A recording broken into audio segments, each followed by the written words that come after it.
I'm Brandi Sorensen with ConverseCountyHome.com and Johnston Realty. And I'm Tyler Johnston with Johnston Realty. And this is your Converse County market update for the week of May 12th. May 12th. Yeah, because we're a couple days behind. May 12th. Right now, there are 43 active homes in Converse County. And there's 18 that have already sold in May. We're halfway through and we've done that already. And there's 18 pending. Well, and you have to remember, so there's 18 homes that sold in May, but that means they went under contract in April. Yeah. Roughly. But it's still a great time to sell or buy. So obviously the inventory is pretty low. So if you see something, you definitely want to give us a call right away. I know there's been a couple that have come on the market. One came on, had a shop, and it was fairly well priced too. Yeah. So I bet those types of properties just don't last very long. So yeah, if you're looking, make sure you're talking with your realtor and letting them know what you want to see. Yeah. You want to talk about what's coming up? Let's see. Jackalope Days is going to be up, or is coming up the first part of June. And then I forgot already. This weekend is a regional track for Glenrock, and I assume probably Douglas as well. Should be. Graduation was just this last weekend in Douglas. Yeah. My daughter graduated. Yeah, that's interesting for us because, like, where I grew up in Utah, you didn't graduate until literally like the end of school. Oh, really? Yeah, like you might the day before the school ends, so you might not have to go Friday. But this whole, like, basically 2 weeks early or sometimes a week early.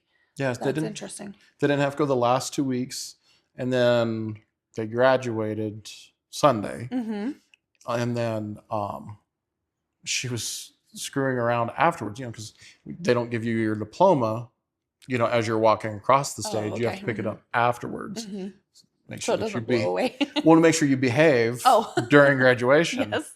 And she handed it to her sister while they were, everybody's milling her. She lost her diploma. That's funny, but honestly, has anyone ever asked you for your diploma? No. She went back and they found it like 20 minutes later. Oh, that's good. But yeah, she was like, I lost it. I was like, so? You've only had it for 20 minutes. Well, it's like, we can get another copy. Right. Yeah, she was very upset after she realized. But I was bet. But like you said, nobody ever asks you for it. Yeah. So there's that. That's funny.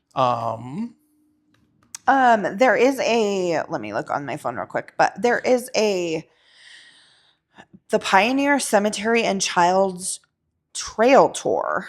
The Douglas Historic Preservation Commission for a tour of Douglas' first cemetery and swales left behind by swales. What's swales? No idea. Okay.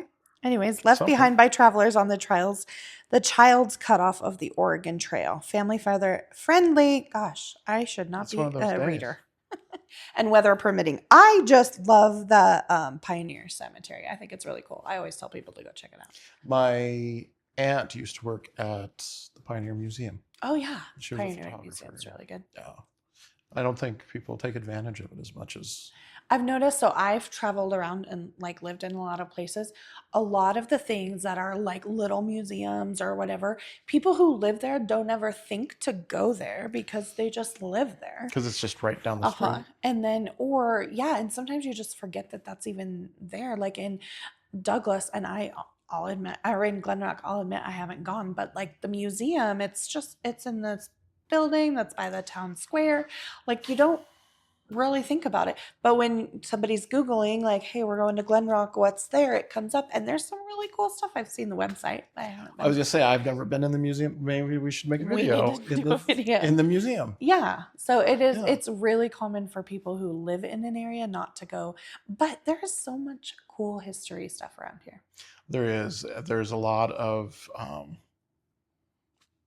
it was really the best part. When my dad and his friends would stop in the office and talk, I'd hear all the stories about Douglas back in like the 50s. There was the soda fountain and stuff like that. And those were always the fun days at work.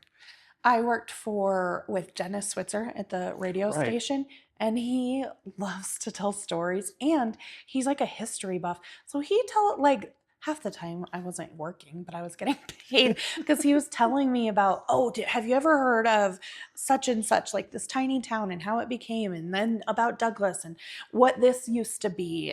Or somebody would come in to record commercials or something, and they would, or ads, he calls them ads, but, and he would tell me about how their business came, and I love it. So That's so cool.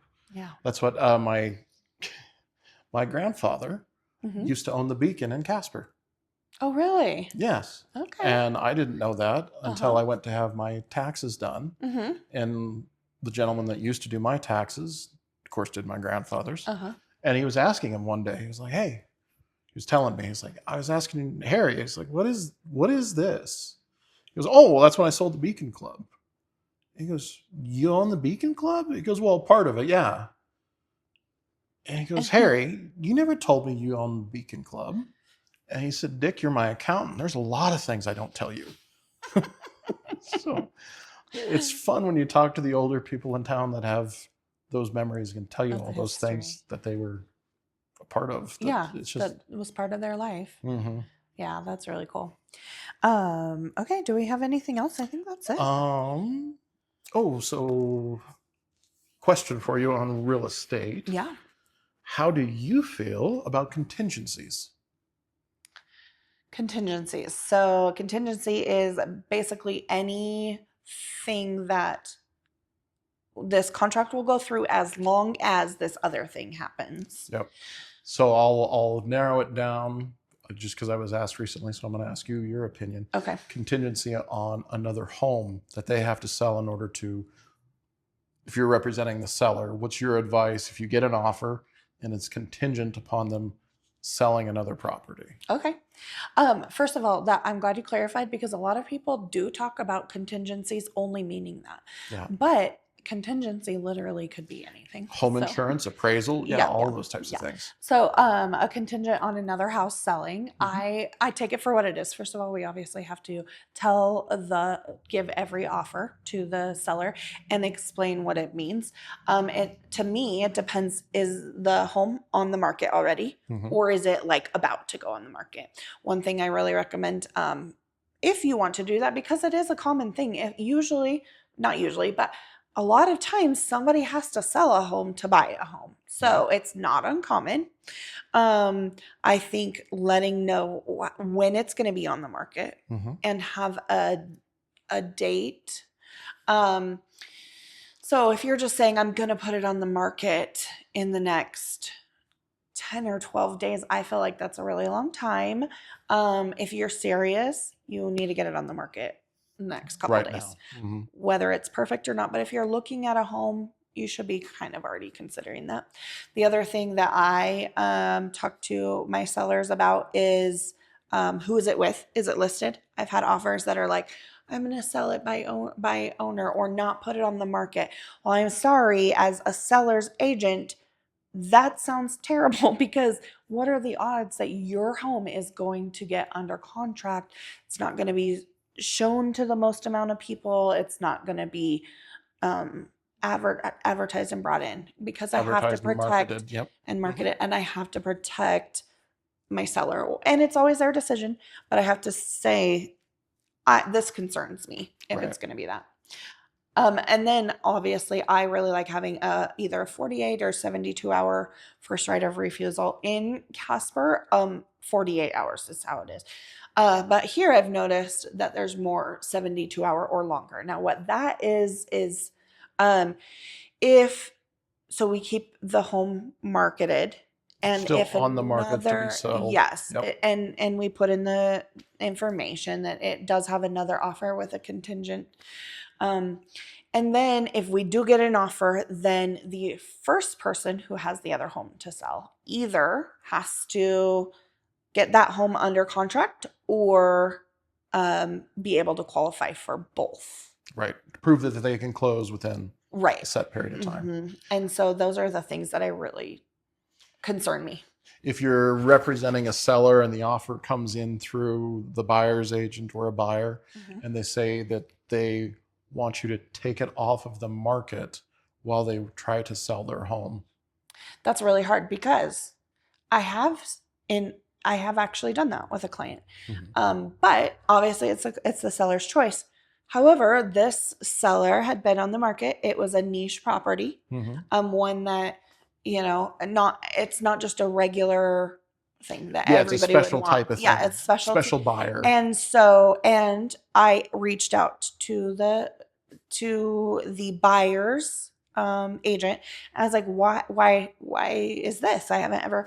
And she had mentioned that multiple times this buyer had put their house on the market to be able to close on that, but then they have that other offer come through and then they lose out. But then they had already put their house on the market, and then multiple times they asked, could you just take it off the market? Again, we had a date, a deadline. Yeah, it was for this long. So I think it's definitely case by case specific, but I think it's an option. Now, if it would have been the typical 3-bedroom, 2-bath, and my client also needs to buy a house or needs to move, it really depends on the situation. A lot of times you'll see contingency, like you said, sometimes you have to sell the house in order to buy the next one, but it's definitely a case-by-case basis on how you navigate that situation to protect your client, whether it's your buyer or your seller. Right. But yeah, it's definitely a case-by-case thing. And I mean, it comes up, but I'm just thought I'd throw that out there to see what I like it. I like it. Okay. Well, if you guys have any questions about contracts, contingencies, anything like that, or if we're missing some community events that we're not getting posted, yeah, let us know. Please drop them in the comments. Yeah. Thanks.